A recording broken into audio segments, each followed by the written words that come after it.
봉독하겠습니다. 여호와를 경외하며 그의 길을 걷는 자마다 복이 있도다. 내가 내 손이 수고한 대로 먹을 것이라. 내가 복되고 형통하리로다.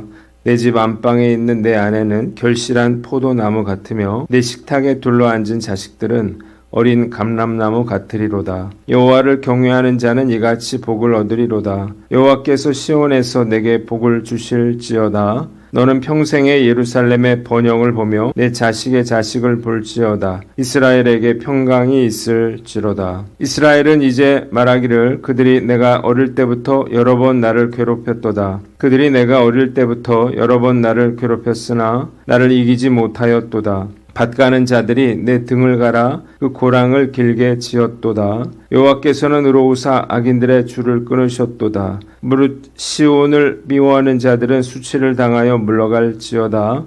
그들은 지붕의 풀과 같을지어다. 그것은 자라기 전에 마르는 것이라. 이런 것은 베는 자의 손과 묶는 자의 품에 차지 아니하나니 지나가는 자들도 여호와의 복이 너희에게 있을지어다 하거나 우리가 여호와의 이름으로 너희에게 축복한다 하지 아니하느니라. 아멘. 오늘은 시편 128편, 129편 말씀을 가지고 복 얻는 삶, 저주받는 삶이라고 하는 제목으로 묵상 나눔하도록 하겠습니다. 먼저 1절로 8절 말씀인데 3절을 봅니다.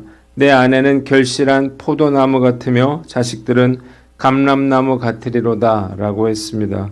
시인은 축복받은 가정의 모습을 그의 아내는 결실한 포도나무와 같고 자녀들은 어린 감람나무와 같다라고 비유하고 있습니다. 탐스런 포도 열매가 주렁주렁 달린 포도나무는 너무나 풍성하고 여유롭고 넉넉합니다. 그리고 어린 감람나무는 왕성한 생명력을 상징합니다. 이 비유는 우리가 상상할 수 있는 가장 행복하고 아름답고 여유로운 가정의 모습을 상징합니다. 여호와를 경외하는 자는 여호와께서 시온에서 복을 주시고 평생에 예루살렘의 번영을 보며 자식의 자식을 보게 될 것입니다. 시인은 이스라엘에게 평강이 있기를 기도하고 있습니다. 본문이 우리에게 주는 교훈이 있는데 첫째로 가정을 소홀히 하지 말라는 것입니다. 가정은 하나님께서 인간에게 허락하신 가장 큰 축복입니다. 그런데 생각보다 많은 사람들이 이 가정을 소홀히 여기고 있습니다. 왜 그런가요? 가정의 중요성을 잘 알지 못하고 있기 때문입니다. 말로는 가정이 중요하다 말하지만 회사 일이나 생업에 밀리고 또 내 취미생활이나 오락에 밀립니다. 아이들이 알아서 잘 자랄 것이라고 생각하는데요. 우리가 집에서 강아지 한 마리를 키워도요, 정성과 시간을 쏟아야 합니다. 하물며 아이들이 알아서 잘 클까요? 그런데도 많은 분들이 이 가정을 소홀히 여깁니다. 어느 집사님이 바쁜 회사 일 때문에 가정을 소홀히 했습니다. 일하느라 바빴고 남는 시간에는 즐기느라 바빴어요. 아이들과의 관계가 소원해졌지만 대수롭지 않게 생각했습니다. 그런데 어느 날 딸이 가출을 했습니다. 부모 몰래 안 좋은 친구들과 어울려 다니다가 집을 나가버린 것입니다. 뒤늦게 이 집사님이 딸을 찾아 다니기 시작했는데 아무 일도 할 수가 없었습니다. 결국 알코올과 방탕에 찌들어버린 딸을 찾았는데 딸은 반항하고 부부간의 다툼이 벌어지면서 이 집사님은 엄청난 고통을 받게 되었다고 합니다. 안타깝게도 많은 사람들이 평소에 가정을 소홀히 하다가 큰 문제가 생기고 나서야 비로소 뼈저린 후회를 하고 가정의 중요성을 깨닫는 것입니다. 그런데 한번 가정이 무너지면요, 엎질러진 물처럼 다시 돌이킬 수가 없다는 것입니다. 예전에 미우새에서 이모니 씨가 이런 이야기를 했습니다. 자기가 가장 부러울 때는 부부가 차에서 아이들 카시트를 내리는 것을 볼 때라는 것입니다. 가장 평범한 것이 가장 부럽다고 말했습니다. 자기 분야에서 성공하여 인기와 부를 누리고 있는 한 연예인의 진솔한 고백인 것입니다. 가정을 소홀히 하면 절대로 행복할 수 없다는 사실을 깨달으시기를 바랍니다. 아무리 돈을 많이 벌고 아무리 높은 위치에 오른다 하더라도 많은 인기를 얻는다 하더라도 가정이 무너지면 결코 행복할 수가 없습니다. 그래서 행복하기 위해서는요, 가정이 바로 서야 하는 것입니다. 제가 50 넘게 인생을 살면서 깨닫게 된 것, 인생은 별게 없다는 거예요. 좋은 학교에 가도 좋은 직장을 얻어도 많은 것들을 소유해도 사실 별게 없습니다. 이런 것들을 다 가지고도 불행한 사람들이 얼마나 많은가요? 진정한 행복은요, 작은 것에 숨겨져 있습니다. 제가 제일 행복하다고 생각할 때는요, 아내와 딸의 손을 잡고 산책을 하거나 장을 보러 갈 때입니다. 저는 이럴 때 가장 행복하다고 느낍니다. 젊었을 때 저의 꿈은 거창한 것이 아니었어요. 예수 믿어서 화목한 가정을 이루는 것이었습니다. 이유가 무엇인가요? 저희 부모님들이 늘 다투셨기 때문이에요. 저는 가정이 평안하지 못하면 돈도 성공도 다 필요 없다는 사실을 미리 깨달았습니다. 가정에 문제가 생기면 인간은 절대 행복할 수가 없다는 사실을 깨달으시기를 바랍니다. 좀 돈이 없으면 부족하면 어떤가요? 원하는 대로 내가 뭔가를 이루지 못하면 어떤가요? 어차피 인생은 우리가 원하는 대로 다 되는 것은 아니에요. 조금씩 다 부족하더라도 가정만 제대로 서 있다면 얼마든지 행복할 수가 있는 것입니다. 우리 성도들이 가정의 중요성을 알고 가정에 소홀히 하지 않도록 잘 가르칠 것을 다짐해 봅니다. 두 번째는 하나님을 경외하고 그의 길을 걸으라는 것입니다. 그렇다면 우리가 어떻게 행복한 가정을 이룰 수 있을 것인가? 예수를 믿었다고 해서 저절로 가정이 행복해지는 것은 아닙니다. 교회 안에 행복하지 못한 가정들이 얼마나 많은지요. 행복한 가정은 교회 다닌다고 해서 그냥 만들어지는 게 아니에요. 방법이 있습니다. 바로 하나님을 경외하고 그의 길을 걷는 것입니다. 그런데 많은 사람들이 우리의 가정이 행복하지 못한 이유에 대해서 잘못 생각하고 있습니다. 첫째로 돈 때문이라는 거예요. 가장 많은 오해인데요. 그렇다면 부자들은 이혼할 일이 없어야 되지 않을까요? 물질적으로 풍요로운 가정도요, 행복하지 못하기는 마찬가지예요. 반면에 가난해도 행복한 가정도 얼마든지 있습니다. 이것은 돈이 우리의 행복과 불행을 가져다 주는 것이 아니라는 것을 보여주는 것입니다. 두 번째, 부부가 성격이 안 맞기 때문이라는 건데요. 많은 사람들이 부부의 성격이 중요하다고 말합니다. 그런데 이 말을 들어보면요, 헷갈릴 때가 있습니다. 어떤 사람은 성격이 비슷해야 잘 산다고 말하고 어떤 사람은 성격이 달라야 잘 산다고 말합니다. 제가 내린 결론은요, 부부관계는 성격과는 큰 연관이 없다는 것입니다. 많은 부부들이 성격이 안 맞아서 힘들다라고 말하는데, 그렇다면 과연 성격이 비슷한 사람들끼리 결혼해서 사는 것은 쉬울까요? 만약 남편과 아내가 다 성격이 불같으면 어떻게 될까요? 집안에 나만 아는 것이 없을 것입니다. 둘 다 조용하면 어떨까요? 집이 절간 같을 거예요. 사실 부부가 성격이 다른 것은 상관이 없습니다.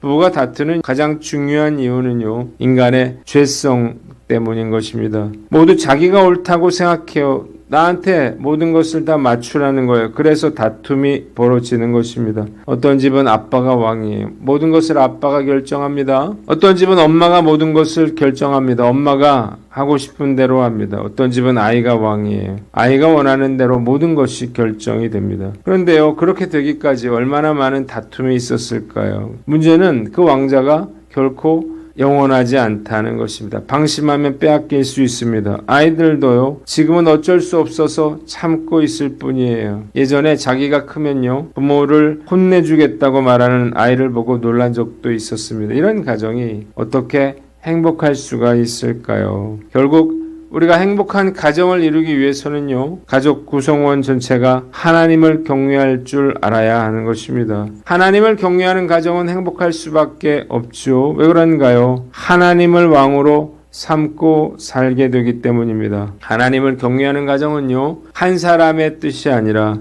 모든 것을 하나님의 뜻대로 결정하는 것입니다. 그래서 가족 구성원들이 성격이 다르고 생각이 다르고 마음이 잘 안 맞아도요, 하나님의 말씀대로 순종하려다 보니까 행복해지게 되는 것입니다. 하나님이 참으라니까 참고, 용서하라니까 용서하고, 섬기라니까 섬기며 사는 것입니다. 그래서 결국에는 행복한 가정을 이루게 되는 것입니다. 우리의 가정의 왕은 예수님이 되어야 합니다. 목사님, 우리 가정의 왕은 예수님입니다 라고 입으로만 고백하는 분들이 있는데, 입으로는 안 되겠죠. 우리의 삶으로 나타나야 하는 것입니다. 싸움의 원인은 문제는 한 가지인데요. 상대방이 내 말을 듣지 않는다는 거예요. 인정하지 않는다는 거예요. 그래서 싸워서 굴복시키려고 하는 것입니다. 상처 주는 말을 하고 폭력도 행사합니다. 문제는 이럴 때 마귀가 역사한다는 것입니다. 마귀는 서로 간에요, 오해와 불신이 쌓이게 만들고 불행하다고 느끼게 만듭니다. 행복하려고 결혼했는데요, 불행하다고 느끼게 되면요, 무슨 생각이 들까요? 이혼하고 싶어지는 것입니다. 결국 마귀가 원하는 대로 되는 거예요. 교회 다니더라도 예수님을 내 삶의 왕으로 모시지 않는다면 마귀가 왕노릇하는 가정이 되고 마는 것입니다. 마귀가 왕노릇하는 가정이요, 어떻게 행복할 수가 있을까요? 예수님이 우리 가정의 왕이 되시도록 결단해야 하는 것입니다. 예수님이 우리 가정의 왕이 되면요, 더 이상 악한 영이 우리 가정을 공격하고 지배할 수가 없는 것입니다. 왕 대신 예수님께서 오늘 저와 여러분들에게 싸움을 그치라고 말씀하십니다. 함부로 말하지 말라고 말씀하십니다. 믿음 없는 말, 불평하는 말, 원망하는 말을 그치라고 말씀하십니다. 왕이 계신다면요, 어떻게 함부로 말하고 행동할 수가 있을까요? 저희 가족은 성격이 다르고 취향이 다릅니다. 그럼에도 불구하고 화목하게 지내올 수 있었던 것은 가족 구성원이 예수님을 왕으로 삼고 살려고 노력해 왔기 때문이에요. 오늘 난 어떤가? 스스로를 돌아보고 우리 생명이 다하는 날까지 우리 가정에 예수님을 왕으로 삼고 그래서 행복한 가정을 이루고 사는 저와 여러분들 되시기를 바랍니다. 두 번째, 129편 1절로 8절 말씀인데 4절을 봅니다. 여호와는 의로우사 악인들의 줄을 끊으셨도다 그랬습니다. 이스라엘 백성들은 어릴 때부터 원수들로부터 잔인하게 박해를 받았습니다. 그들은 백성들의 등을 갈아서 고랑을 냈다고 했어요. 그러나 그들은 이스라엘 백성들을 결코 이기지 못했습니다. 의로우신 여호와께서 악인들의 사슬을 끊어 주셨기 때문이에요. 시온을 미워하는 자들은 수치를 당하고 지붕의 풀과 같이 말라버리고 베는 사람과 묶는 사람의 마음에 차지 않는 쓸모없는 존재밖에 되지 않는 것입니다. 또한 지나가는 어느 누구에게서도 축복의 대상이 되지 못하는 것입니다. 본문이 우리에게 주는 교훈이 있는데 첫째로 핍박과 고난을 이겨내라는 것입니다. 죄로 가득한 세상에서 우리가 믿음을 가지고 사는 것은 결코 쉽지 않습니다. 하나님의 나라를 확장시키는 일을 하는 것은 더욱 어려운 일이죠. 멸시를 당하거나 조롱과 핍박을 당할 수 있습니다. 그러나 우리가 낙심하거나 절망해서는 안 되는 것은 우리 주님께서 우리를 지켜주시고 보호해 주시기 때문입니다. 전도 집회를 시작할 때마다 늘 어려움을 겪게 됩니다. 사단의 영적 방해가 시작이 되는 건데요. 어떨 때는 너무 힘들어서 포기하고 싶을 때도 많았습니다. 그러나 생각해보면요, 그런 때일수록 더 많은 열매가 있었습니다. 핍박받는 것을 두려워하지 말고 오히려 감사하고 기뻐해야 합니다. 사단의 견고한 진이 무너지기 시작했다라고 하는 증거이기 때문입니다. 주님께서 우리에게 감당할 수 있는 능력을 주셔서 영적 전쟁에서 승리하기를 주님의 이름으로 축원합니다.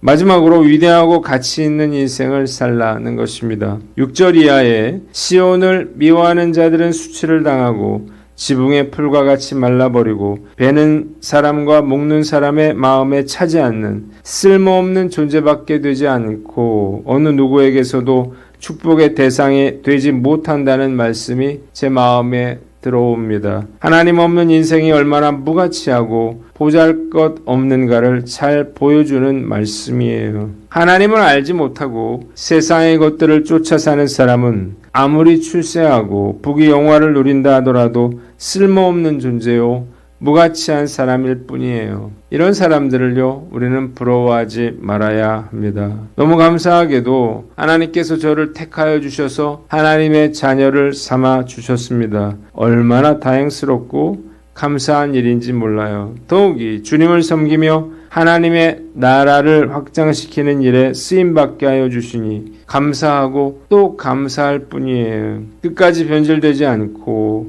충성되게 맡겨주신 일에 최선을 다한다면 정말로 가치 있고 위대한 인생을 살아가리라 믿습니다. 오늘 난 어떤가? 스스로를 돌아보고 주님과 동행함으로 위대하고 가치 있는 인생 살아가시는 저와 여러분들 되시기를 주님의 이름으로 축원합니다.